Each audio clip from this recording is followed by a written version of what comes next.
Ahí ya se ve la presentación. Sí, doc. Listo.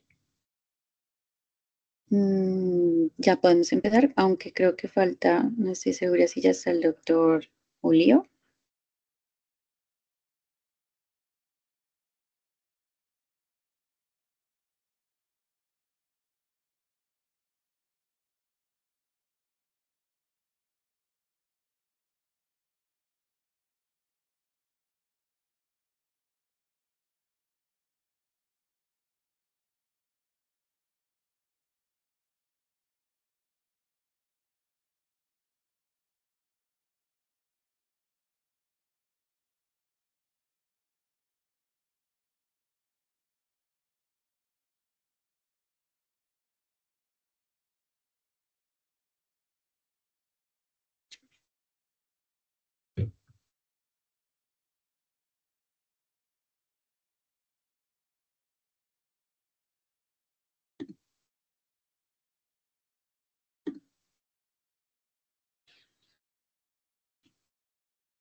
Listo, creo que ya podemos empezar.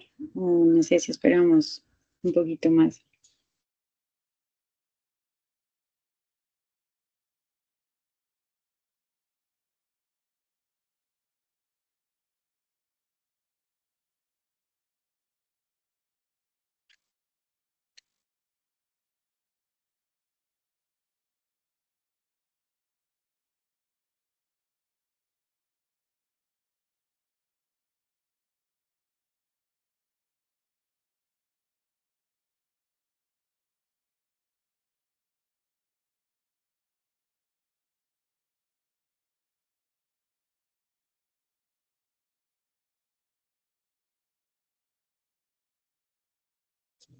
Empezamos entonces a las 7:05. Perfecto. Perfecto, Pau, para que todos se puedan terminar de Listo, perfecto.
Listo, entonces vamos a empezar. Buenas noches a todos. Hoy les vamos a hablar sobre onicomicosis. Mi nombre es María Paula Mieles, soy médica general. Esta presentación la hicimos también con la doctora Isabela Fuentes y nuestro tutor asignado es el doctor Julio Alias, residente de dermatología Unisanitas. Para iniciar hablando sobre este tema, quisimos traer un breve abordaje sobre todo el aparato ungueal, las partes en sí de la uña. Empezamos diciendo que la unidad ungueal está compuesta por la placa ungueal, la matriz, los pliegues ungueales, el lecho ungueal y el hiponiquio. En la matriz es lo que forma la placa. La lámina ungueal es esa estructura dura, translúcida, que es muy rica en queratina, que cubre la superficie dorsal de los dedos distales de las manos y los pies. Formada por también la matriz ungueal, la lámina ungueal crece bajo el pliegue ungueal proximal. Entonces, la uña suele ser rosada precisamente por la vasculatura subyacente de ese lecho ungueal. La pequeña estructura semicircular blanca que encontramos generalmente en la porción proximal de la uña es la lúnula. Esa es la parte visible de la matriz ungueal. En el lecho encontramos que este contribuye a la capacidad que tiene la placa ungueal de adherirse al dedo. El hiponiquio o la banda onicodérmica está debajo del borde distal libre de la uña y es el punto de transición entre la uña y la piel normal de los dedos. La banda onicodérmica es ese punto de mayor unión entre la uña y el dedo subyacente. Por último, los pliegues ungueales, proximal y lateral, son estructuras epiteliales. La cutícula es esa parte que protege la matriz, sellando el espacio potencial entre la lámina ungueal y el pliegue ungueal proximal. Dicho esto, queremos traer a colación ciertos diagnósticos diferenciales cuando nos afrontamos a los trastornos ungueales. Entonces, estos pueden ser difíciles de diferenciar. Por eso, para determinar el diagnóstico se requiere práctica y a menudo ciertos estudios de laboratorio, por ejemplo, cultivos de hongos. Adicionalmente, cabe recalcar que muchos trastornos ungueales pueden presentar infecciones fúngicas o también infecciones bacterianas secundarias. Dentro de estas categorías están los pápulos camosos, como podemos ver en la primera imagen. Dentro de estos está la psoriasis, el líquen plano. Los sistémicos, en donde encontramos síndrome de uñas amarillas, el hipocratismo craneal y las líneas de Bow. Traumático, dentro de los que están el tic de hábito, algunos casos de onicodistrofia o onicolisis, tumores, ya sea carcinoma de células escamosas, el melanoma o algunos tumores benignos. También los cambios relacionados con el envejecimiento, como son esos cambios fisiológicos en el grosor de la uña, la textura y el color de la placa ungueal. Y por último, las infecciosas, que es el tema del cual vamos a hablar el día de hoy, causadas ya sea por dermatofitos, cándida, moho y en algunos casos por bacterias. La definición de onicomicosis son infecciones ungueales de las uñas, pues causadas por dermatofitos, moho y cándida. Son las causas más comunes de las afectaciones ungueales. Se parecen mucho a otras afectaciones ungueales, como acabamos de mencionar. Es un trastorno que representa aproximadamente el 50% de las enfermedades ungueales. Dentro de los agentes etiológicos principales, entonces tenemos que la onicomicosis es causada por dermatofitos, mohos no dermatofitos y levaduras. Más del 60% al 70% de estas infecciones son causadas por los dermatofitos, predominantemente Trichophyton rubrum. Y también está Trichophyton mentagrofites alrededor del 20%, mientras que otras infecciones restantes son causadas por otros hongos como los que vemos en pantalla. También tenemos que los no dermatofitos son responsables de aproximadamente el 20% de esas infecciones fúngicas de las uñas y los organismos más comunes son Scopulariopsis brevicalis, Aspergillus, Acremonium, Fusarium, entre otros. Las levaduras, incluyendo cándida, representan más o menos entre el 10 al 20% de los casos de onicomicosis. Acá algo importante es que las biopelículas también tienen un papel importante dentro de los agentes etiológicos y son comunidades microbianas sésiles que se adhieren a las superficies biológicas como la placa ungueal a través de una matriz extracelular que las recubre. Y entonces, al hacer esto, pueden desarrollar resistencia a los antimicóticos y tener mayor virulencia, evadiendo así el sistema inmunitario. Es por esto que algunos dermatofitos como Trichophyton rubro y mentagrofites, los mohos no dermatofitos como los Aspergillus fumigatus y Fusarium y las levaduras como Candida albicans pueden formar algunas biopelículas in vitro. Eso es algo que debemos tener en cuenta. Sobre los factores de riesgo, entonces tenemos que la onicomicosis es más común en los pacientes que son varones, los inmunodeprimidos, diabéticos, infectados por el virus de la inmunodeficiencia humana o pacientes que tienen trastornos de la circulación. Los que son traumáticos o la distrofia ungueal también predisponen a las infecciones fúngicas, esos traumatismos repetidos de la uña. Nos incrementa el riesgo de onicomicosis. La psoriasis aumenta el riesgo en más del 50%. En la foto, por ejemplo, que adjuntamos en la diapositiva, se observa un dermatofitoma que más adelante les vamos a explicar en qué consiste, pero básicamente lo que vemos es una estría longitudinal blanco-amarillenta en la lámina ungueal y también es conocido como un absceso fúngico, es esa beta longitudinal blanca amarilla o naranja marrón en la placa ungueal y pues es bastante específico de la onicomicosis. Tener en cuenta también que dentro de los factores de riesgo se han encontrado el antígeno leucocitario humano DR8, algunos, por ejemplo, técnicas de manicure que se utilizan, la exposición a cigarrillo, el tipo de zapatos que se utiliza, trastornos como el hallux valgus, la obesidad y entre otros.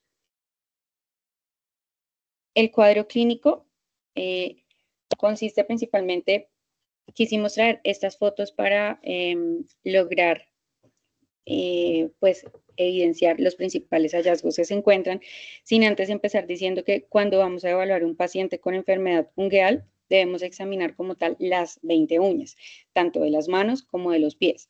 Entonces, se le debe indicar al paciente pues que se retire todo el esmalte de las uñas antes del examen para pues que podamos tener una adecuada visión. Y la onicomicosis afecta con mayor frecuencia las uñas de los pies. Eso es algo que debemos tener en cuenta, siendo sobre todo la uña del dedo gordo la que es más afectada. Es inusual la afectación solo de una uña de la mano, sin afectación concomitante de las uñas de los pies, a menos pues que existan antecedentes ya sea de traumatismo o de inmunosupresión. Los hallazgos típicos que vamos a encontrar en la exploración física incluyen la hiperkeratosis del lecho ungueal, que a menudo causa diversos grados de onicolisis de la placa ungueal. Es común una coloración blanca o amarillenta en la placa, así como restos subunguiales. Y en casos que ya son prolongados o en casos graves, se puede presentar onicodistrofia extensa con engrosamiento, incluso desmoronamiento o formación de crestas, la onicocriptosis y la pérdida parcial o total, en casos más graves, de la placa ungueal. En muchos casos también llegamos a observar escamas en los espacios interdigitales o en las superficies plantares de los pies. El traumatismo, por eso es que es un factor de riesgo de onicomicosis y pues también puede presentarse una coloración violácea o marrón negra en la placa ungueal. En las fotos lo que logramos ver es, tenemos ciertos hallazgos de la onicomicosis a la exploración física. En la foto del A, que está en la esquina superior izquierda, vemos una uña del dedo gordo del pie derecho que tiene una hiperkeratosis subungual y una onicolisis de la lámina ungueal. En la imagen B logramos ver una uña del dedo gordo del pie izquierdo que tiene una coloración amarillenta y tiene signos de onicolisis. En la C, en la esquina inferior izquierda, vemos que hay múltiples uñas de los pies que presentan hiperkeratosis subungual y onicolisis. En la imagen de ella vemos son uñas de los pies con nicodistrofia grave y también presentan estrías. Y en la E, que es la imagen de la derecha, vemos ya esa descamación marcada en la planta del pie y en los espacios interdigitales que también se puede encontrar. Dentro de los hallazgos a la dermatoscopia, tener en cuenta principalmente que la dermatoscopia pues, es una herramienta diagnóstica no invasiva muy útil que nos permite diferenciar la onicomicosis de la onicolisis traumática e incluso de la melanoniquia. Entonces, el patrón que más comúnmente encontramos compatible con el diagnóstico de la onicomicosis es presentar un borde proximal con flecos en la zona de onicolisis. También otro patrón típico son esas estrías longitudinales caracterizadas por vetas verticales de diferentes colores en la zona onicolítica que se asemejan, por ejemplo, a una aurora boreal. La decoloración puede distribuirse también alrededor de las estrías o de las placas y además puede presentarse una apariencia ruinosa, que es lo que definimos como una hiperkeratosis subungual y restos. En algunos casos de melanoniquia fúngica, la dermatoscopia nos puede mostrar unas bandas lineales redondeadas proximalmente y cónicas de forma más distal. Otras características que logramos encontrar importantes son en la melanoniquia fúngica son esos patrones que ya son amarillos o multicolores, patrones que no son longitudinales y que son homogéneos o triangulares, invertidos, la queratosis subungual, las estrías blancas o amarillas, escamas en la lámina ungueal, mientras que los patrones que son longitudinales y el signo de pseudo-Hutchinson rara vez se observan.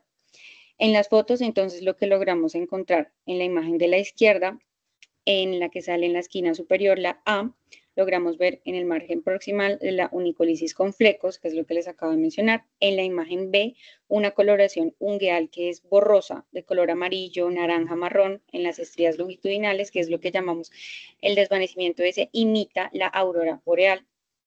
En la imagen C, la distribución de la coloración en estrías longitudinales o áreas redondeadas. En la D, ya logramos ver más un aspecto ruinoso de esas escamas subunguales de color blanco, amarillo, naranja, mientras que en la imagen de la derecha logramos ver una dermatoscopia de la melanoniquia fúngica, en donde en la imagen A se notan los diferentes colores de coloración ungueal, incluyendo el negro, el amarillo, el blanco y el naranja, y en la imagen B ya logramos ver esas coloraciones negras, blancas, amarillas, también de las escamas subungueales. Tenemos la clasificación clínica de la onicomicosis, entonces se subdivide en subtipos según el patrón de invasión. La onicomicosis puede ser subungueal lateral distal, este es el tipo más frecuente y se caracteriza por la onicolisis distal con hiperkeratosis subungueal, el engrosamiento de esa lámina ungueal y la coloración amarillenta marrón. En las uñas de las manos, entonces se puede presentar una hiperkeratosis mínima con la onicolisis prominente. En la onicomicosis, que es más superficial, los microorganismos infecciosos invaden esa superficie superior de la placa ungueal y se observa con mayor frecuencia. La podemos encontrar como manchas blancas superficiales que se raspan fácilmente, y hay presentaciones menos comunes que son manchas negras, patrones estriados transversales e invasivos, pero eso se observa más en pacientes inmunodeprimidos que sufren, por ejemplo, de VIH. El segundo tipo es la onicomicosis subungueal proximal. Se desarrolla ya cuando el hongo invade desde la superficie inferior del pliegue ungueal proximal y luego progresa distalmente. Entonces, en la exploración física observamos manchas difusas o un patrón estriado transversal.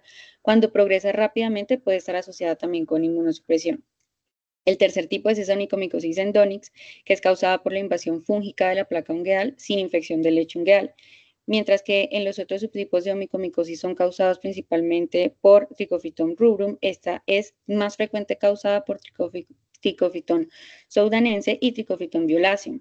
Los hallazgos que son característicos son esa división lamelar de la uña y las manchas lechosas en la lámina ungueal. El cuarto tipo es la onicomicosis de patrón mixto, en donde existe un tipo de infección de la lámina ungueal dentro de la misma uña. Entonces, más comúnmente, la onicomicosis subungueal distal lateral está combinada con la onicomicosis superficial. Otro de los tipos es la onicomicosis distrófica total. Esta es la etapa final de la onicomicosis y pues se presenta ya más como una lámina ungueal gravemente distrófica y desmoronada. Tenemos también otro tipo que es la onicomicosis secundaria, que esto ya se define como una invasión fúngica posterior a otra afección ungueal no fúngica, como por ejemplo la psoriasis o un traumatismo previo. Clínicamente se asemeja tanto a las afecciones ungueales fúngicas como a las no fúngicas. En la foto entonces podemos encontrar estos diferentes tipos. Por ejemplo, en la de la esquina superior izquierda, la A, logramos encontrar una onicomicosis subungueal distal lateral. La uña del dedo gordo del pie derecho y las uñas del tercer al quinto dedo del pie presentan una coloración amarillenta, onicolisis distal e hiperkeratosis subungueal. En la imagen B encontramos una onicomicosis superficial. Acá vemos una uña del dedo gordo del pie izquierdo con manchas blanquecinas superficiales en la placa ungueal. En la imagen C es un tipo de onicomicosis subungueal proximal, en donde la uña del dedo gordo del pie izquierdo presenta esas manchas difusas, y en la D, la onicomicosis endonix, en donde podemos presentar la división lamelar de la uña y también las manchas lechosas en la placa ungueal. La imagen E nos muestra más un tipo de onicomicosis secundaria, en donde la placa eritematosa es bien definida y en el dedo gordo del pie derecho y la placa ungueal del dedo gordo del pie derecho presenta picaduras, onicolisis y una mancha salmón.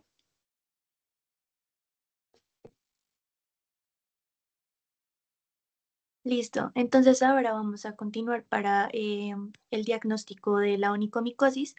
Para que este se haga de forma definitiva, va a ser necesario realizar pruebas de laboratorio, más allá pues del examen clínico que ya nos explicó María Paula y la dermatoscopia. Entonces se van a utilizar varias técnicas diagnósticas, muchas van a tener ventajas y otras limitaciones.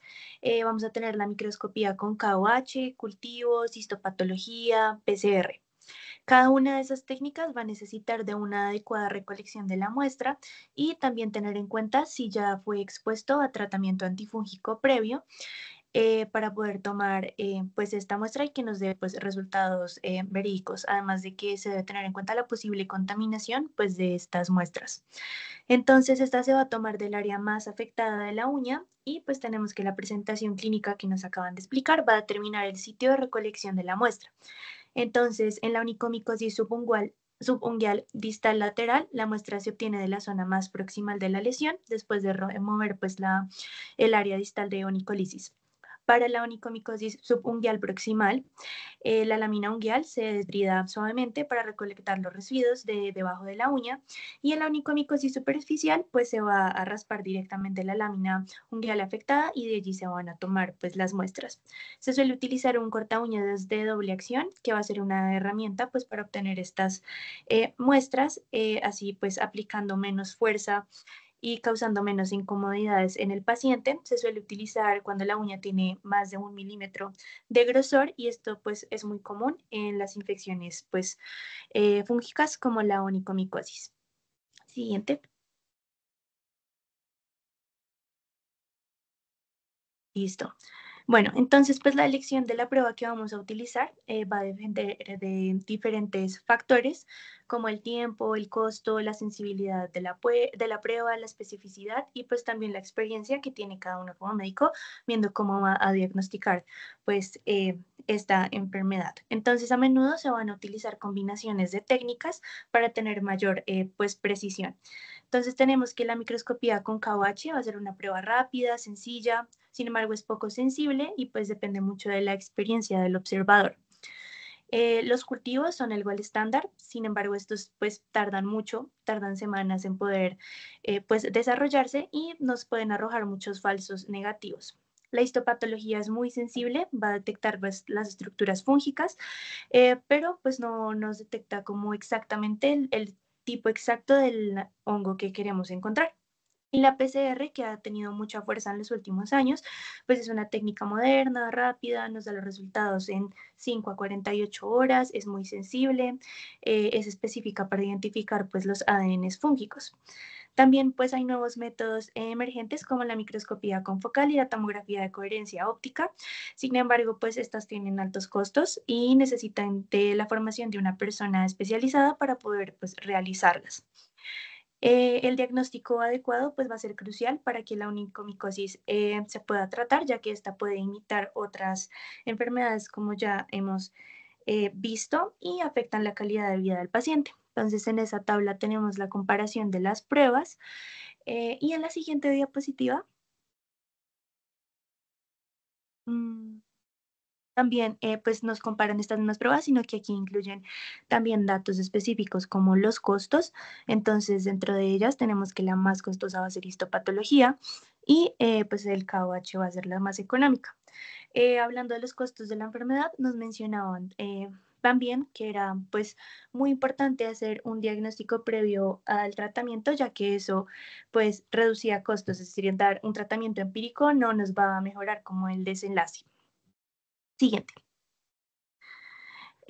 Bueno, entonces acá tenemos un algoritmo que nos presentaba el artículo para poder dar como este diagnóstico de onicomicosis. Entonces, primero es la sospecha clínica, ya pues con el examen físico se va a tomar un KOH con microscopía directa. Si este va a ser positivo, se puede utilizar otra prueba para confirmarlo, como puede ser la PCR o el cultivo, y si este es positivo, pues inicia el tratamiento. Si el KOH en un principio es negativo, se puede repetir, realizar histopatología o PCR. Si esto es negativo, también se puede repetir el examen. Pues si el paciente ha tenido un tratamiento previo, esto pues nos puede también dar pues un falso negativo, al igual que si la muestra no fue tomada de la forma adecuada. Entonces, lo que más se suele utilizar en consultorio es el KOH más el cultivo, siendo como lo más utilizado.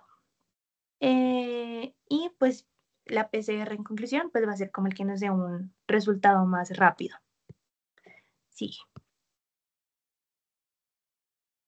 Listo. Entonces, pues acá ya vamos a pasar al tratamiento. Entonces, pues la meta del tratamiento para la onicomicosis va a ser eliminar la infección fúngica del organismo y pues el siempre tratar de restaurar la uña. Este tratamiento se va a llevar de una forma prolongada, ya que la uña crece de 2 a 3 milímetros por mes en las manos y en los pies de 1 a 2 milímetros por mes. Por eso, pues, estas terapias se van a llevar a cabo en mucho tiempo. Entonces, dentro de las opciones de tratamiento vamos a tener pues fármacos sistémicos, agentes tópicos, abulsión y desbridamiento y otro tipo de técnicas que han sido catalogadas pues como nuevas técnicas para el tratamiento. Entonces también se tiene que tener en cuenta el tipo, la causa y la gravedad que se tenga en la onicomicosis del paciente. Entonces, dentro de los agentes sistémicos tenemos la terbinafina, el itraconazol, que van a ser aprobados por la FDA, y el fluconazol, que también se utiliza, aunque pues bueno, este no está aprobado por la FDA. Se recomiendan estos para onicomicosis moderada a grave. Sin embargo, pues estos tienen muchos efectos adversos, también generan varias interacciones farmacológicas, tienen un mayor riesgo de hepatotoxicidad, insuficiencia cardíaca congestiva, hay que tener precaución en pacientes con polifarmacia, inmunodeprimidos, pacientes en diálisis, que sean receptores de trasplantes de órganos, entre otros. Este tiene unas, o sea, los tratamientos sistémicos tienen una gran ventaja de accesibilidad, bajo costo y alta eficacia. Bueno, entonces acá en la tabla nos presentan como las indicaciones para la terapia oral, también sistémica, entonces que se tenga una onicomicosis subungual proximal, también que esta afecte a mayor del 50% de la superficie de la uña, también que pues esta tenga un grosor aumentado, que haya más de 3 o 4 uñas afectadas. Para la terapia oral ya tenemos que sea una onicomicosis superficial que afecte hasta el 50% de la uña, eh, también que esté contraindicada la terapia oral. Y tenemos que pues estos tópicos se suelen utilizar más que todo es en prevención y profilaxis de la reinfección. Sí. Listo. Entonces, pues en esta tabla se comparan como los tratamientos sistémicos, tópicos y otros tratamientos que nos presentan. Entonces, la terbinafina, que pues está aprobada por la FDA, se utiliza para la onicomicosis causada por dermatofitos con una tasa de curación entre el 44 y el 46%, teniendo pues resultados positivos en las terapias continuas y también en las utilizadas como impulsos, nos nombraban ahí. La duración suele ser de 12 semanas. Este fármaco va a inhibir la escualena epoxidasa. Y dentro de los efectos adversos más comunes tenemos las cefaleas, síntomas gastrointestinales, el ascenso de las enzimas hepáticas, entre otros. El itraconazol también es un fármaco utilizado que inhibe la lanosterol 14-alfa desmetilasa. Esta también está aprobada por la FDA, tiene una tasa de curación completa del 21 al 22% y micológica del 63 al 69%. Este tiene un régimen específico que fue aprobado, que son 200 miligramos al día por 12 semanas para las uñas de los pies y 2 pulsos de tratamiento de 200 miligramos 2 veces al día durante una semana, separado por 3 semanas sin tratamiento para las uñas de las manos. El fluconazol, que pues no está indicado y se debe tener precaución para su uso, realizando monitorización de la función hepática. Ya como agentes tópicos recomendados está el efinaconazol al 10%, el tababorol al 5% y el ciclopirox al 8%. Esto es para casos de onicomicosis leve a moderada, dado que pues estos no tienen tantos efectos adversos sistémicos y tampoco interacciones medicamentosas. Sin embargo, hay que tener en cuenta la difícil penetración a la placa ungueal pues de estos fármacos. El tababorol y el efinaconazol van a ser pues terapias relativamente nuevas, siendo el primero una terapia típica utilizada para las uñas de los pies. Sin embargo, estos tienen un alto costo. Y el efinaconazol va a ser como más útil en onicomicosis que tengan una duración más corta, es decir, que la enfermedad sea más temprana, se ven como más tasas de éxito de esta. Y ya dentro de los otros tratamientos que nos presentan está el láser como un tratamiento acompañante, no está como indicado para primera línea de curación. Va a mejorar la estética, pero pues no nos va a hacer como mucho contra la infección fúngica. Este debe estar a más o menos 50 grados centígrados, ya que el calor es el que nos va a generar pues que estos hongos sean eliminados, entonces tienen efectos adversos como el dolor y la necrosis del área en donde se aplicó. También está la terapia fotodinámica, que va a ser un tratamiento no invasivo, que va a combinar modalidades basadas en la luz con fotosensibilizadores, y también la ionoforesis, pero estos van a ser pues tratamientos nuevos que también están en estudio, al igual que la terapia con plasma frío. Van a ser experimentales, entonces suelen acompañarlos también con la terapia sistémica que mencioné previamente. Sí.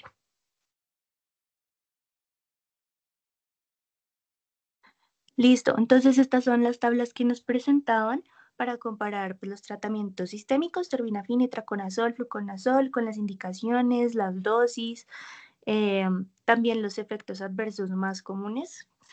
Y en la siguiente tabla están todos los fármacos tópicos para poder administrarlos, al igual con las indicaciones, entre otros. Sigue. Listo.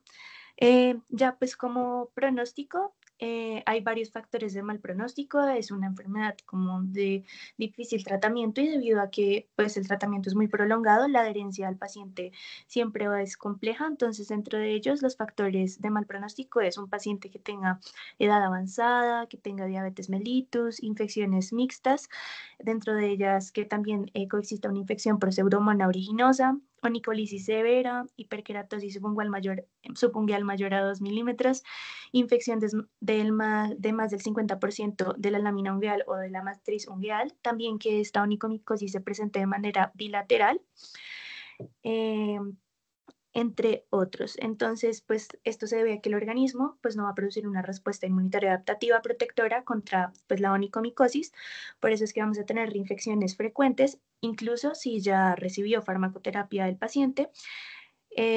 Suelen ser las recaídas más frecuentes en pacientes tratados con itraconazol en comparación con aquellos que fueron tratados con terminafina, y el índice de severidad de onicomicosis se puede utilizar para predecir la respuesta a la terapia antifúngica. Bueno, siguiente. Listo. Entonces, pues acá tenemos la recurrencia con los distintos factores de riesgo para una reinfección de onicomicosis. Esta recurrencia suele ocurrir entre el 20 al 25% de los casos. Muchos de estos factores de riesgo son modificables, entonces también se nos presenta la estrategia de prevención para tratar de no adquirir de nuevo pues, esta enfermedad. Sin embargo, se ha utilizado también el uso de agentes tópicos como profilaxis. No se dice claramente cuánto debe ser el tiempo que deben utilizarlo. Muchos artículos dicen que debe ser de por vida. Entonces, dentro de los factores de riesgo para una recurrencia está pues, la historia familiar de onicomicosis o tiña, pedis, también el utilizar zapatos muy apretados, el uso de gimnasios y piscinas públicas, que tengan diabetes, que tengan traumas en las uñas, infecciones previas, entre otros. Sigue. Y en la siguiente diapositiva ya tenemos como más la prevención que podemos decirle a nuestros pacientes que pueden realizar: desinfectar el calzado y los calcetines. Usualmente se les recomienda lavar las medias a altas temperaturas, 60 grados centígrados, durante 45 minutos. Evitar también ambientes húmedos, mantener los pies frescos, secos, cortar de las uñas de una forma adecuada para no generar pues estas lesiones. También que los pacientes de alto riesgo, como son los receptores de órganos, diabéticos, personas con VIH, pacientes con diálisis, eh, deben pues incorporar todos estos medios preventivos y pues también los medios profilácticos para tratar de que no haya recurrencia de esta infección. Se suele utilizar también como profilaxis sertaconazol, iconazol, y terapias orales como la terbinafina y el itraconazol. La educación al paciente va a ser vital porque pues de esto va a depender la adherencia terapéutica. Y dentro de las complicaciones podemos presentar infecciones bacterianas secundarias, la diseminación fúngica en inmunocomprometidos, alteraciones de la morfología ungueal, lo que los pacientes suelen llamar deformidades. Esto va a tener un impacto negativo pues, en la calidad de vida del paciente, tanto funcional como psicosocial. Sí. Y Ya finalmente tenemos pues los criterios de curación que nos presentaban o eficacia del tratamiento. También pues eh, es complicado tener como un desenlace muy positivo. Entonces, pues dentro de los criterios de curación está la evidencia antifúngica proporcionada pues por la mejoría visual clínica, que ya se ven como unas uñas más sanas, y también mediante los cultivos y tinciones negativos, o sea, las pruebas de laboratorio diagnósticas que hablamos previamente. Entonces, pues la variación clínica de la curación va desde el 0% hasta una mejoría del 50%. Usualmente también se utiliza el crecimiento ungueal limpio como un criterio de curación. Pues sin embargo, esto no se puede valorar solamente de una forma visual porque la infección puede seguir allí. Y es importante ya cerrando, pues tratar la onicomicosis porque va a afectar la calidad de vida del paciente, puede causarle malformaciones en las uñas, destrucción completa de la placa ungueal, causar uñas encarnadas y pues como hablábamos antes, causar pues consecuencias psicosociales como generar ansiedad, malestar, estigmatización y pues angustia en gran parte de los pacientes. Listo. Ahí presentamos la bibliografía y pues muchas gracias. Gracias. Bueno, muy bien, me gustó mucho.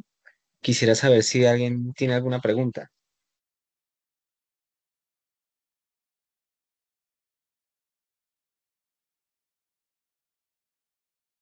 Si no es así, pues podemos hacer como un resumen general. Entonces, lo primero que hay que tener claro después de esta presentación es cómo se define la onicomicosis. Quiero que quede claro que es una infección por hongos crónica que puede ser causado por dermatofitos, monodermatofitos y por levaduras. Eso es lo primero. Lo segundo, la segunda definición que quiero que les quede clara es la diferencia entre una onicomicosis y una tiña ungium. Entonces, la gran diferencia es que la tiña ungium como tal es causada solo por dermatofitos. ¿Listo? Entonces, ya sabemos cómo se define, cuál es la diferencia con la tiña ungium. Y ahora hablando ya de la epidemiología como tal, sabemos que lo más frecuente es que sea el trimofitón, el dermatofito más frecuentemente asociado, ¿cierto? Casi siempre, casi 50% al 60%, eso depende de la literatura, son los dermatofitos los que generan la onicomicosis. O sea, casi siempre es tiña ungium. Y las demás pueden ser monodermatofitos y las levaduras.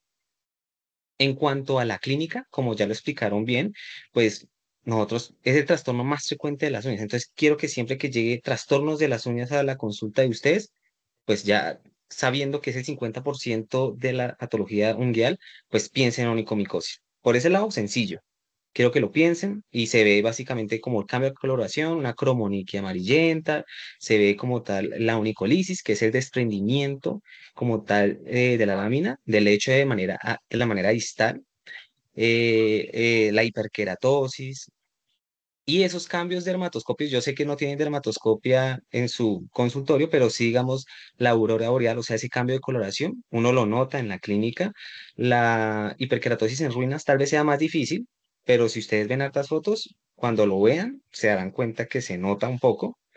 Y todos esos cambios son importantes. ¿Por qué? Porque así lo van a sospechar más fácilmente. Muchas veces la onicomicosis puede estar asociado también a otras enfermedades ungueales, ¿sí? Por ejemplo, la psoriasis. Hay pacientes que tienen psoriasis y pueden tener concomitantemente la onicomicosis. Por eso es que siempre que les digo, vuelvo y repito, siempre que les llegue un paciente con alteraciones en las uñas, pues hacer todo el protocolo de onicomicosis que ya les voy a explicar en detalle. El diagnóstico diferencial estuvo muy bien. Vemos que puede estar asociado, por ejemplo, a enfermedades o dermatosis cutáneas. Digamos, por ejemplo, si yo veo un paciente que tiene la onicolisis, tiene SPITS, tiene síndrome, signo de gota de aceite, tiene puntos rojos a nivel de la lúnula, si veo que tiene la hiperkeratosis, todo eso ya me hace pensar también ya en una psoriasis. Si yo veo, por ejemplo, que tiene más traquioniquia, sin otro hallazgo importante, yo pienso en un líquen, ¿sí? Si yo veo que, por ejemplo, es un paciente que tiene unos zapatos supremamente apretados, que tiene deformidad como tal en los dedos por los zapatos apretados, que les va a pasar mucho, y eso genera los cambios en la uña, ya pienso una onicopatía friccional. Digamos, ahí el traumático que está en esa diapositiva, lo que pasa es que los pacientes tienen un tic donde se rozan continuamente la parte media de la uña y generan ese canal, ¿sí? Si, por ejemplo, un paciente llega con una melanoniquia longitudinal, pues obviamente saber el ABCDE de la melanoniquia, que es diferente al del melanoma común y corriente, y si está asociado a hiperkeratosis y otros cambios de onicomicosis, podría ser también, ¿listo? Entonces, tener todo eso en cuenta. Em, Eso en cuanto a los diagnósticos diferenciales y en cuanto a la clínica, como lo pueden identificar. Ahora la clasificación, que es la subungual lateral distal. ¿Por qué es importante? La superficial, entre otras. ¿Por qué es importante? Primero, la subungual lateral distal es la más frecuente, ¿cierto? Es a la que le va a llegar frecuentemente. La superficial es importante porque si cambia un poquito el tratamiento. Yo le puedo dar simplemente tratamiento tópico, decirle que se elige o que con una limita se lime superficialmente, dar manejo tópico y hay buenos resultados con eso. Si yo veo que es proximal, como vemos en la imagen C, que ahí lo vemos, pues yo tengo que pensar en una inmunosupresión, ¿sí? Y en ese caso, aparte de los exámenes que se mandan en el algoritmo que ya ahorita vamos a hablar, mandarle un VIH, ¿cierto? Preguntar sobre factores de riesgo. Preguntar si, digamos, es un adulto mayor, si alguna vez, a veces llegan pacientes obesos con este tipo de onicomicosis y nunca se han hecho un tamizaje metabólico y tienen una diabetes terrible, ¿sí? Entonces, tener eso en cuenta. Por eso es importante clasificarla. ¿Listo? Bueno, entonces, en cuanto a su definición, ya claro. En cuanto a la epidemiología, claro. En cuanto a las características clínicas, tanto al examen físico normal y dermatoscópica, claro. Ya les expliqué por qué es importante su clasificación y ahora el tratamiento, ¿sí? Entonces, para el tratamiento, como ya dijeron, pues puede ser tópico, puede ser sistémico, puede ser mixto, ¿sí? Todo esto depende de las características clínicas que vimos. Como vemos ahí, pues, por ejemplo, si tenemos una hiperkeratosis de mayor de 2 milímetros, ¿sí? Si tenemos más de 3 a 4 uñas afectadas, si tienen signos de mal pronóstico, por ejemplo, el dermatofitoma, ¿sí? Que es como, antes se llamaba como uña en glaciar, ¿sí? Eso se llamaba así por cómo se veía. Y eso básicamente es una acumulación ahí de hifas que generan como microabscesos. Eso hace que sea más difícil de tratamiento. Eso es un signo de mal pronóstico. Si yo veo que tiene todas esas características y no tiene ninguna contraindicación, yo pienso de una en manejo sistémico. Si por el contrario es una uña que está afectada a menos de 40, a menos de 50%, no tiene tanta hiperkeratosis, es menos de 3 uñas, eh, ahí yo pensaría más en un manejo tópico. O también tengo el caso en que cumple todos los criterios, por ejemplo, para dar manejo sistémico, pero es un paciente con múltiples comorbilidades cuyo tratamiento no puede ser, ¿sí? O sea, no se le puede dar porque interactúa tanto sus medicamentos con el manejo que se le va a dar o el paciente también puede ser mal adherente dependiendo de las circunstancias sociales. Entonces, todo eso son cosas que tenemos que tener en cuenta. El cultivo es muy importante para el diagnóstico. ¿Por qué? Porque al ser tratamientos que son prolongados, largos, cuyos medicamentos pueden tener interacciones con los otros medicamentos o generar efectos secundarios, siempre se tiene que confirmar. Entonces, si a ustedes les llega un paciente con una clínica de onicomicosis, ustedes lo que deben hacer es, como ya dije, pues cambios en las uñas, la mayoría son hongos, entonces ustedes les mandan su cultivo y su KOH, ¿sí? Ustedes se lo ordenan y en ese momento se puede ir haciendo, ustedes dicen, bueno, podemos ir a hacer una terapia. Mientras tanto, lo que podrían hacer es decirle al paciente que compre cremas de urea al 40% y se la aplique en la uña si está muy hiperkeratósica, o sea, si está muy gruesa, si es mayor de 2 milímetros, mientras sale el resultado. Obviamente, decirle que empiece eso después de que tomarse los exámenes, ¿no? Esto nos va a ayudar a adelgazar un poquito la placa y a que cuando iniciemos manejo tópico o sistémico sea más sencillo, penetre más en la uña. Porque como vimos, a veces hay biofilms o a veces la hiperkeratosis hace que sea más difícil tratar. Entonces le llega al paciente, ustedes le mandan su examen, le dan un manejo, mientras tanto con la urea al 40%, la urea al 40% siempre alrededor, que use vaselina para evitar que se genere eventos adversos como quemaduras, irritación, etcétera. Entonces le llega al paciente. Si sale positivo el KOH y sale positivo el cultivo para dermatofitos, fácil. Se da el diagnóstico y ahí se miran los antecedentes del paciente, si toma algún medicamento, si hay alguna contraindicación. Y si no es así, si es un paciente joven, si tiene el KOH y el cultivo positivo, se puede iniciar la terbinafina, ¿sí? Si, digamos, por ejemplo, tiene la hiperkeratosis y tiene más de 3 a 4 uñas. Si solo es una uña y tiene menos de afectación del 40 al 50%, ahí yo pensaría ya en manejo tópico. ¿Listo? Entonces, bueno, ahí fácil. El problema es cuando, por ejemplo, es un paciente con enfermedad renal crónica, con tasa de filtración glomerular menor al 60%, porque ahí toca ajustar la dosis. Cuando uno revisa la literatura, por ejemplo, esta revisión fue basada en las guías YAT, ¿sí? En literatura americana, donde, por ejemplo, si uno revisa a profundidad, dice, bueno, ¿a quién voy a tratar? A los pacientes que, por ejemplo, sufren de celulitis cutánea a repetición, pacientes inmunosuprimidos, o pacientes que le afecta como tal la parte estética, o pacientes que tienen dolor en las uñas. Pero cuando revisamos las guías europeas, que digamos la alemana, que se basa esa guía que salió en el 2023 en el último consenso del manejo de onicomicosis, ahí lo que dice es, trátelos a todos, a menos que haya contraindicaciones. ¿Por qué? Porque esta es una enfermedad que no se va a resolver sola y puede generar que haya otras infecciones por hongos en otros sitios.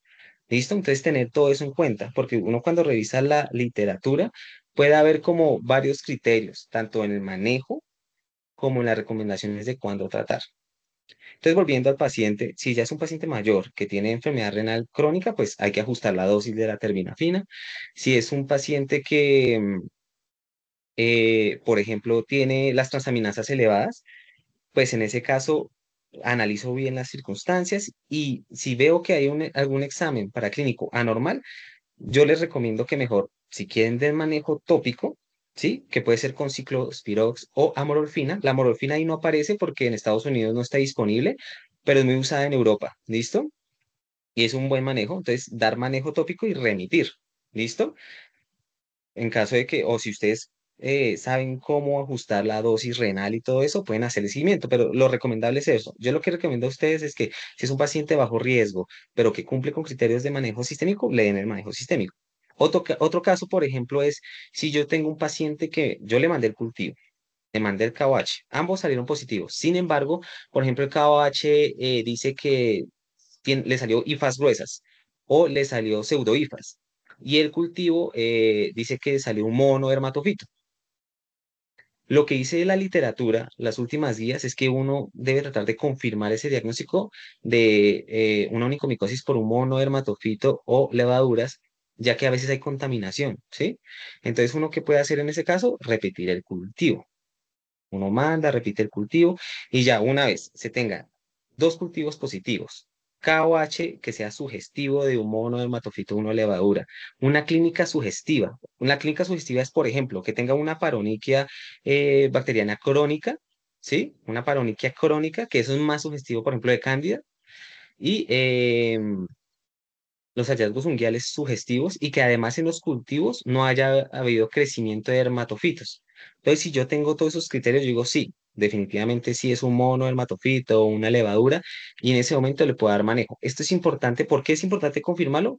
Porque el itraconazol, que es el manejo ideal para los monos dermatofitos y para las levaduras, tienen, puede tener mayores efectos secundarios. ¿Como cuál? Por ejemplo, está contraindicado en pacientes que tienen insuficiencias ventriculares o enfermedad cardíaca congestiva, puede hacer que se prolongue el QT y generar arritmias. Eso es algo importante que tienen que tener en cuenta, más si deciden dar pulsos, ¿sí? Porque los pulsos de itraconazol básicamente es duplicar la dosis por una semana y descansar 3 semanas, ¿listo?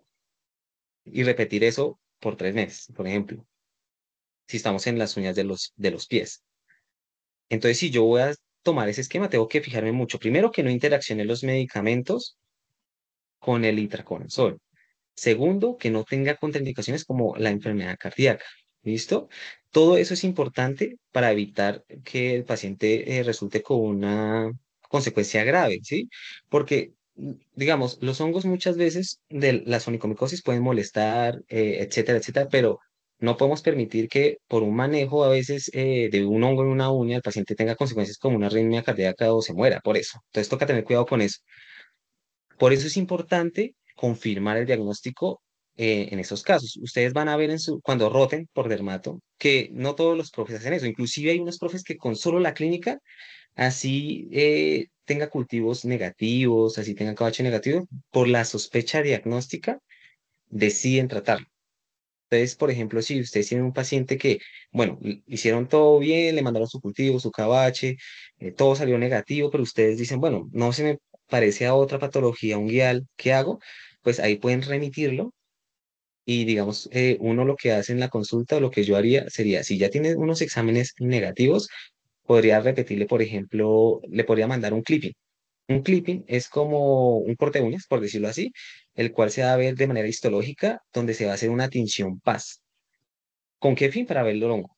Porque como sabemos y como ya lo dijeron ahorita, el cultivo es muy específico. Específico quiere decir que si aparece el microorganismo ahí, es porque tiene la infección. Y ya, se da diagnóstico, ¿cierto? Excepto cuando es modo no dermatofito o levaduras, porque puede ser contaminación, pero en dermatofito sí.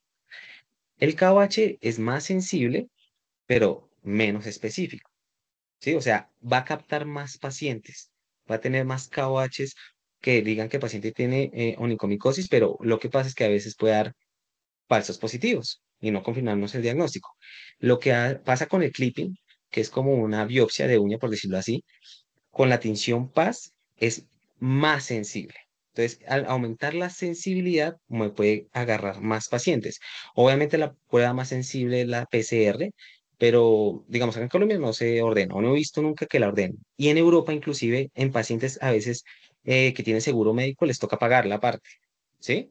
Por eso la guía europea alemana a veces dice, si ellos van y consultan al medio público, no les mandan generalmente PCR, le mandan lo otro. Listo, que ya lo hablamos. Entonces, todas estas consideraciones son importantes tenerlas en cuenta. También los exámenes, ¿no? Los exámenes para decidir mandar o no tratamiento. Por ejemplo, lo que dicen algunas guías es que tú mandas las transaminasas. Como ven, digamos, los tratamientos acá son relativamente cortos.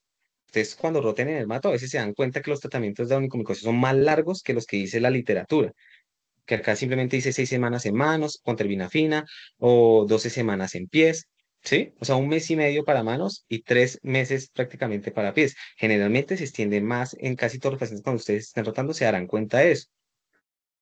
Eso puede ser por muchas razones, puede ser por mala herencia, bueno, etcétera. Entonces, los exámenes. En cuanto a los exámenes, lo que dice la guía es que ustedes pueden mandar unas transaminasas al inicio y se pueden repetir digamos, a las 6 semanas o 2 meses, si van a prolongar más la terapia. Por ejemplo, cuando es en manos, que por la literatura son solo 6 semanas. Aunque eso es controvertido, no hay como tal un consenso, ni siquiera en el consenso internacional de onicomicosis, ni siquiera llegaron a un consenso en eso. ¿Yo qué les recomiendo? Que antes del tratamiento les manden su función hepática. Si usted ve en el paciente que es un poquito pálido o si tiene algún antecedente de trombocitopenia, también le manden un hemograma, porque a veces el manejo con antimicóticos puede generar anemia, trombocitopenia, leucopenia, entonces sería bueno siempre mandarlos. Si es un adulto mayor, también mandar una función renal, porque la terbinafina cambia su dosis por tasa de filtración glomerular, pero esto ya son recomendaciones mías. Lo que dice la literatura básicamente son las transaminasas. Punto. Em, Esas son las cosas que tienen que tener en cuenta de exámenes, manejos. Entonces ya les dije el manejo tópico que se encuentra más que todo el ciclopirox y la morolfina. ¿Cómo usarlo? El ciclopirox se usa todos los días. Lo que le recomiendo es que a la semana se lime bien, porque eso es una laca, ¿no? Entonces, al quedar ahí la laca, si a la semana no se la lija, pues no va a llegar suficiente medicamento. Entonces, mejor lijarla. La morolfina sí se usa una vez a la semana por guías, ¿no? Y cuando se usa manejo solo tópico, puede demorar hasta 48 semanas en curarse el paciente. Entonces, eso es muy importante que lo expliquen al paciente, porque si no, el paciente les va a llegar al mes o a los 2 meses, 3 meses, y dicen, no, doctor, eso no me sirve para nada. Y en algunos casos eso es un manejo costoso, ¿sí? Y al ser crónico, hacer por tanto tiempo, el paciente pues se puede desesperar. Entonces es importante explicarle muy bien al paciente cuánto puede tardar ese tratamiento. Em, En cuanto a las medidas generales, siempre fíjense en los zapatos de los pacientes. Si el paciente si está usando solo zapatos pequeños de cuero, ¿no? Decirle que siempre usar calzado cómodo, que le sobre un dedito, ¿sí? 1 centímetro. O sea, ustedes le meten el dedo ahí, obviamente con un guante, miran que sí le quede bien el zapato y explicarle por qué es importante, porque eso puede generar microtraumatismos que va a ser más difícil hacer el tratamiento. em, que sea un zapato de la punta ancha, que respire el pie, o sea, cosas de sentido común, que siempre se seque bien los pies, que cambie el calzado, que se cambie las medias, que sea un zapato que no le quede apretado, ¿sí? Si tiene enfermedades de base, por eso es importante el interrogatorio. Si tiene diabetes, es por eso que afecta más que todo a los adultos mayores. Un paciente adulto mayor con diabetes, pues tiene afectación en la circulación, ¿cierto? No va a llegar suficientes nutrientes y eso puede generar que aumente como tal ese privilegio inmunológico especial que tiene la uña y se infecte más fácil, ¿sí? Todo eso son cuestiones claves, por eso en los niños es raro. En los niños no es frecuente la onicomicosis, aunque puede pasar, ¿listo? Entonces ustedes tienen que ver al paciente como un todo, tratarlo como un todo. Si ustedes tienen en cuenta eso, tienen en cuenta el cultivo, tienen en cuenta el KOH, tienen en cuenta la función, tienen en cuenta la adherencia del paciente, todo eso es importante, ¿sí?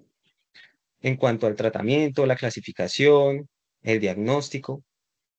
Entonces, esos son tips importantes que tienen que tener en cuenta siempre que vayan a tratar a un paciente con onicomicosis. Muchas veces la onicomicosis, los pacientes ya han venido con unesia, con un poco de tratamientos, entonces usted dice, bueno, ¿qué puedo hacer? El paciente ya se está tratando ahorita con, digamos, unesia, que es lo que la gente compra en la droguería.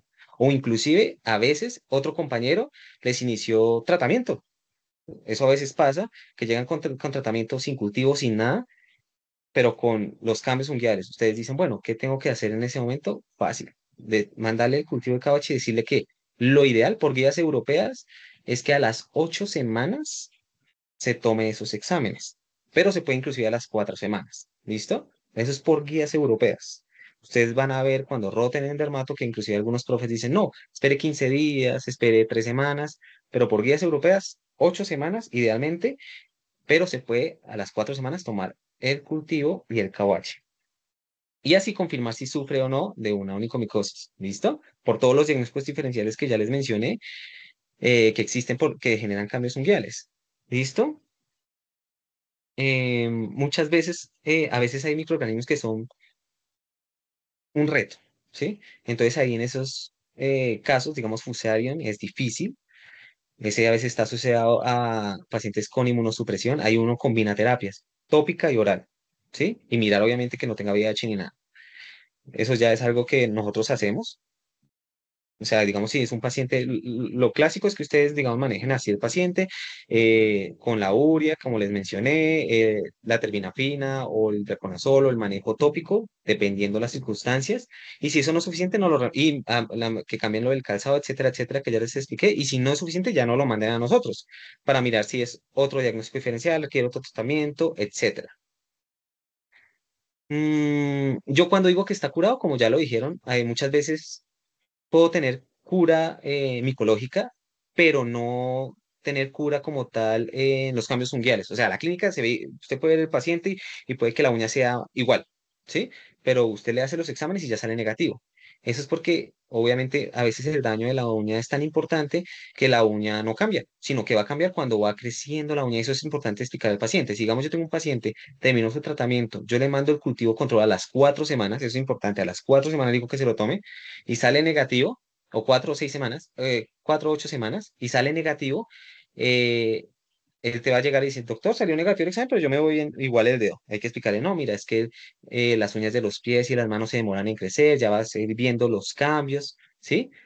¿Qué no esperaría yo? Que a pesar de que salga el cultivo negativo, siga empeorando la clínica o que empiece a tener nuevos signos. Eso ya no sería normal, ¿sí? Entonces ahí nos lo remiten a nosotros para decirle al paciente qué hacer. ¿Listo? Eh, Eso sería como en términos generales, que sepan cómo se define, las diferencias, cómo se clasifica, su clínica claramente, los paraclínicos que tengan claro cuál es más sensible, cuál es más específico, específico, muy específico, ya lo dije, el cultivo, sensible, inicialmente el KOH no es el más sensible, pero es económico, por eso se manda primero. Si no es suficiente, uno manda un clipping, que donde se hace tinción pase, se aumenta la sensibilidad, y si estuviéramos en Europa, ya la PCR es lo más sensible. ¿Listo? Que tengan claro eso, que tengan claro todos los tratamientos tópicos y sistémicos, y no sé, los criterios de cura. Y ya, quería que les quedara claro. No sé si tengan alguna pregunta, duda. inquietud, algo. No, doctor, de verdad que todo muy claro, o sea, su merced nos acaba de dar un panorama súper amplio del tema para que en el día a día pues lo podamos practicar, aplicar de una manera más práctica y eficaz con nuestros pacientes, porque sí, uno a veces se pone a leer todas las guías y demás, pero pues es un mundo de información que tenerla pues acá como más resumida y más concisa de su parte, de verdad nos es de mucha ayuda. Entonces, de verdad queremos darle muchas gracias por habernos acompañado en esta revisión, por el compromiso que tuvo y por pues habernos dejado un panorama tan claro del tema. Muchas gracias. Bueno, súper. Me alegra que les haya gustado Buenas y nos veremos en noches. unas Qué próximas. pena, yo sí tengo una pregunta. Claro que sí, dime. Doc, por ejemplo, en los casos de pacientes que no sé, se han hecho un manejo, se han automedicado, por ejemplo, más de 6 meses, o hay pacientes que incluso llegan a consulta y llevan un año con los cuadros así, y ya se han dado manejo, por ejemplo, con el fluconazol oral sistémico. A esos pacientes también, ¿en qué tiempo deberíamos tomarle los cultivos?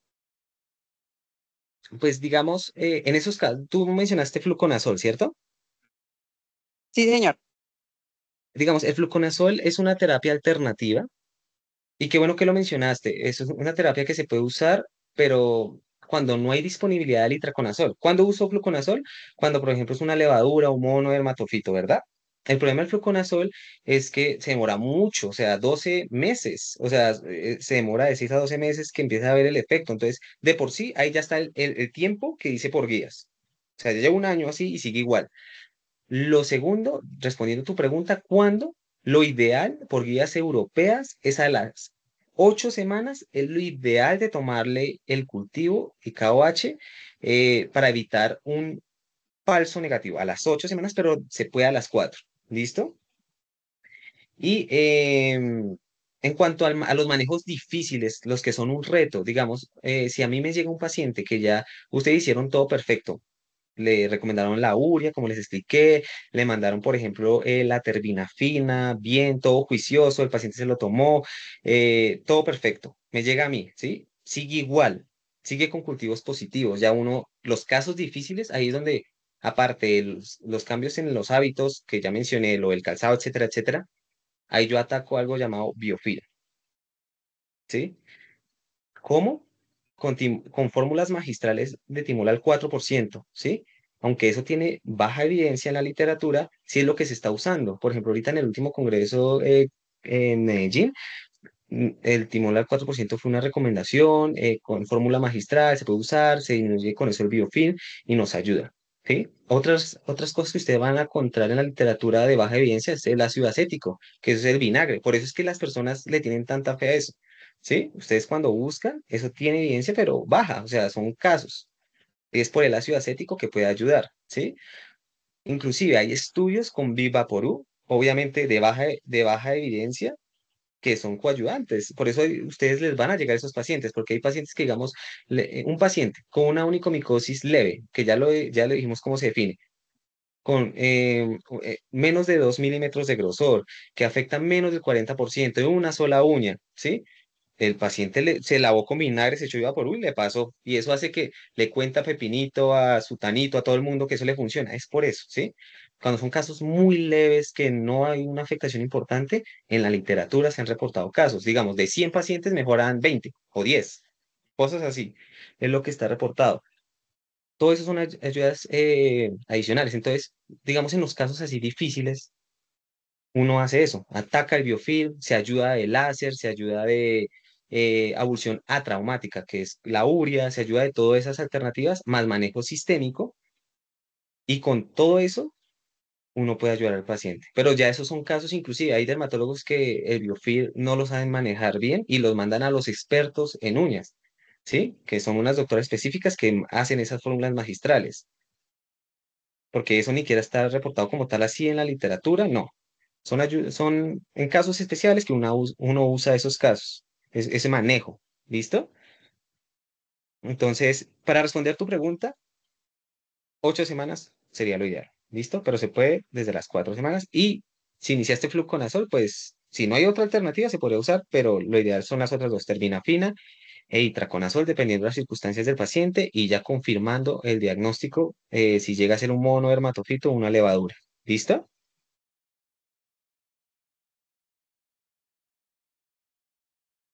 ¿Claro? ¿O tienes, o te quedo dudas? No, Doc, bien. Pero sí tengo otra pregunta. Por ejemplo, en ese Dime. caso del paciente que me llegó a la consulta con los 6 a 12 meses de la de fluconazol, ¿yo le puedo cambiar nuevamente el manejo a que empiece más bien con terbinafina? ¿O si ya lleva ese tiempo con el fluconazol, debo continuar? Pues ahí toca mirar varias cosas. Primero, si tiene cultivos previos y si tenía KOH previo. Porque si inició fluconazol, no debió haberlo iniciado porque, como te dije, la terbinafina es el manejo de primera línea de dermatofitos, ¿cierto? Porque es lo más frecuente. El fluconazol no nos sirve para eso. O sea, lo ideal sería la terbinafina de manejo de primera línea para dermatofitos en onicomicosis. ¿Listo? Entonces, lo primero que yo me debo preguntar si me llega ese paciente que tú dices, ¿este paciente qué tipo de onicomicosis tiene? O sí tiene onicomicosis, porque a veces le dan tratamiento sin nada, sin cultivo, sin KOH. Si te llega el paciente, ese paciente que tú dices, sin ningún examen, tú se los mandas y le dices que se lo tome en 8 a 4 semanas. Por el contrario, si llega ese mismo paciente ya con el cultivo positivo, el KOH positivo, tú miras. Si es un dermatofito y el KOH es sugestivo de dermatofito, o sea, hifas delgadas, ¿sí? Uno piensa en un dermatofito, hifas delgadas. Yo digo, sí, es un dermatofito, tiene clínica, tiene el cultivo, el KOH sugestivo, todo concuerda, sí. Ahí yo le mandaría una función hepática, una función renal, un hemograma, que todo esté bien, y ahí yo consideraría cambiar el manejo a terbinafina.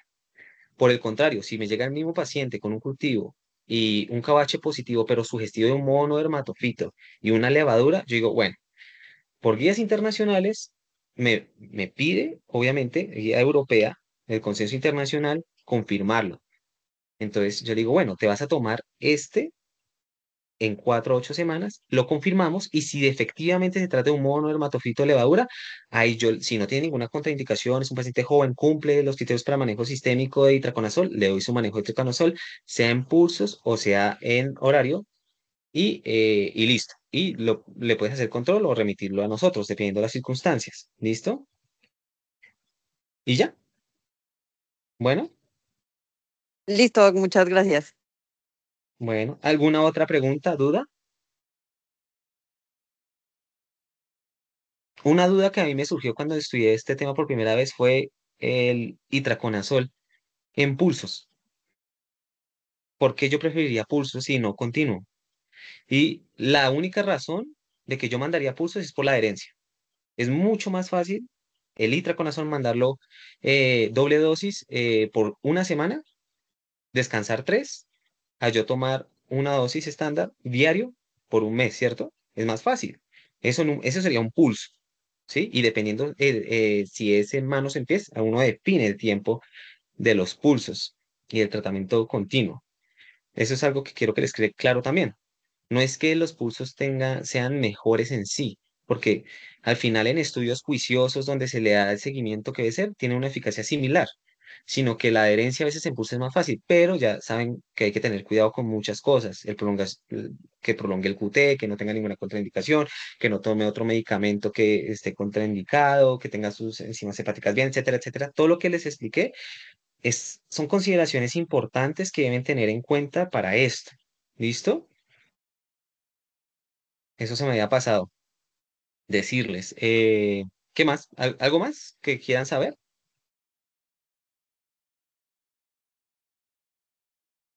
Al final de esta presentación también hablaron sobre las recurrencias, ¿sí? Por guías europeas, ahí sí dan una buena recomendación respecto al uso, cuando es un paciente que, digamos, yo lo trato, tiene criterios de cultivo y clínicos de curación y vuelve y se infecta y así. Y a pesar de que leí todas las recomendaciones de no andar descalzo en piscinas o en duchas públicas, los zapatos están bien, etcétera, etcétera, sigue reinfectándose.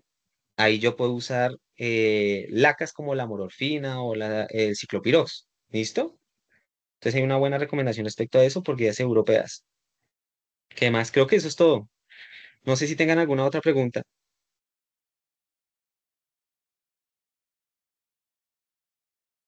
o duda.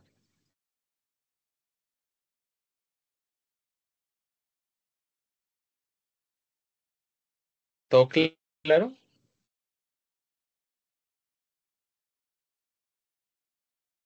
Sí, doc. Sí, doctor, yo creo que todo está súper Sí, claro. Muchísimas gracias. gracias. Bueno, me alegra que todo les haya quedado súper claro. Y listo. Nos veremos entonces en una próxima charla. ¿Listo? Muchas gracias, Doc. Gracias. Bueno. Gracias, doctor. Muchas gracias. Gracias. Muchas gracias, doctor.